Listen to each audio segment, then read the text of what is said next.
Magandang araw at magandang gabi po sa inyong mga nakakapanood sa gabi at sa lahat po ng naaabot ng video na to. Welcome po dito sa AMB o Avoy Mix Videos.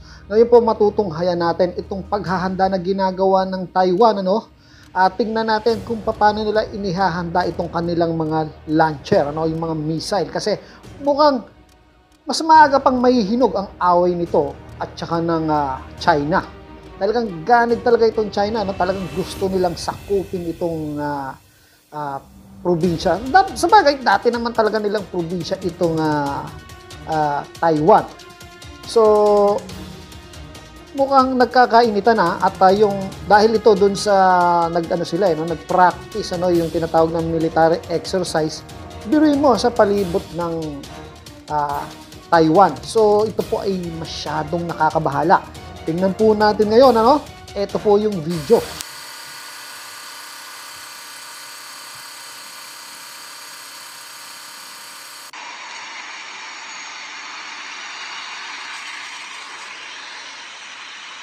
Grabe.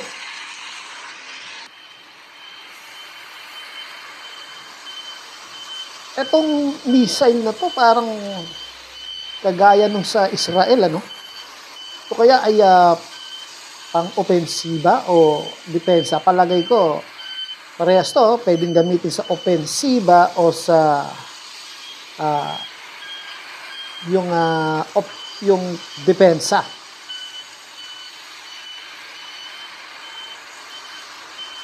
Galing, meron silang mga ganito.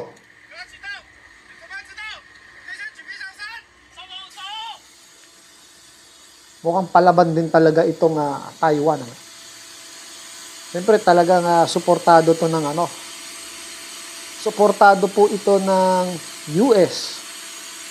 Kasi marami hong kumpanya ang US na ininvest dito, ngayong maunlad na ito, parang hindi yata makakapayag na basta-basta na lang mawala ito, at maisa control ito, under control ng Chinese government.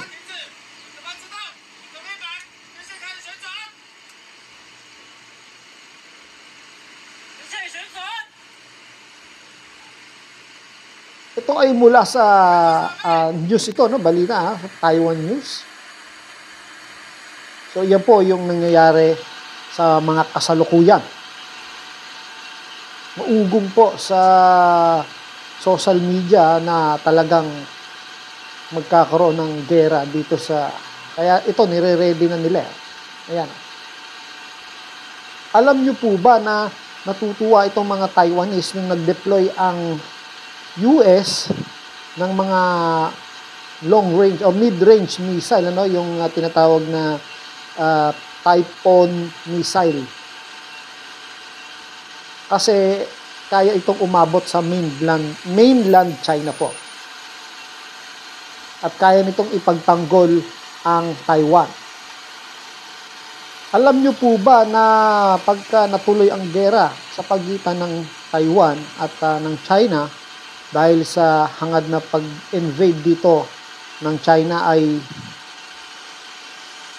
automatic po na ang Pilipinas ay madadawit dito dahil po kaalyado po ng Amerika itong Taiwan. So, yung mga military asset ng Amerika para ipagtanggol ang kanyang bakuran narito po sa Pilipinas. Although meron din dyan, mas marami po dito sa Pilipinas. At sinabi ng isa sa mga military expert natin na kailangan nating tulungan ang Taiwan sapagkat dapat doon pa lang matalo na yung China. Dahil pagka ito ay nakuha ng China, malamang sa malamang lulusot na ang gera dito sa atin at madadamay tayo doon kung doon pa lang ay hinaharang na natin. Kumbaga, itong Taiwan ang gagamitin nating bakod para hindi na makapasok sa ating bansa ang gera. So, yun po, alam naman natin na ang Taiwan ay talagang developed country ito at talagang umunlad ito. So, pinaghandaan nila yung pangyayaring ito dahil darating talaga ang araw na ite-take over sila ng China. Noon pa man ay umuugong na yung balita na yan. Wala pa siguro itong West o West Philippine Sea, hindi pa masyadong putok ito, ay umuugong na yung pagte-take over dito dahil historical, talaga namang alam naman natin na ang Taiwan ay dating probinsya yan ng China na kinolony ng mga taga-ibang bansa o US yata ang nag-colony dito, no? So ito rin yung dating sinakop. Ito yung tinatawag na Formosa noon. Yan po. Ngayon, dati itong kinuha ng Hapon, tapos na ibalik ulit ito sa China. Kaya po kung susulat kayo, kung meron kayong mga kamag-anak dyan sa Taiwan, ang nakalagay po dun sa sulat nyo ay Republic of China. Yun po yun. So sa ngayon, nagkaroon ng sariling gobyerno ito, no? Ngayon, ayaw na nilang bumalik doon sa nasanay na kasi sila sa ganung buhay. So nagdesisyon sila na hindi na sila babalik sa China at isa na silang bansa, no? So sa buong mundo naman, alam naman natin na ito ay tinuring na isang bansa. No, wala to kasing pinagkaiba dito sa sa Mindanao, no. Na may mga namamahala sa Mindanao na gusto nilang ibukod pero dating Pilipinas. So hindi pumayag ang gobyerno ng Pilipinas diyan. So mukhang dito sa portion na to magmamatigas ang China dito, no, dahil nga dati itong sakop o nasasakupan ng China ay talagang paninindigan nila na ito ay mabawi, no. Sinasabi ko nga, dapat respeto na lang at lahat tayo ay magbigay tayo ng kalayaan doon sa mga dapat na kung ayaw na, gusto nilang maging sariling bansa, ibigay na lang para sa kapayapaan kasi marami pong buhay ang maapektuhan, hindi lang po maapektuhan. Kung magkaroon ng gera, marami hong buhay, libo-libo ho ang buhay na masasawi dahil lang sa prinsipyo ng iilang tao, no? Kung mapapansin mo, iilang tao, dahil lang sa prinsipyo nila, ayaw nilang isuko, parang ano na yan, pagiging makasarili, no? Ngayon, dito naman sa atin, sa portion ng West Philippine Sea, alam naman natin na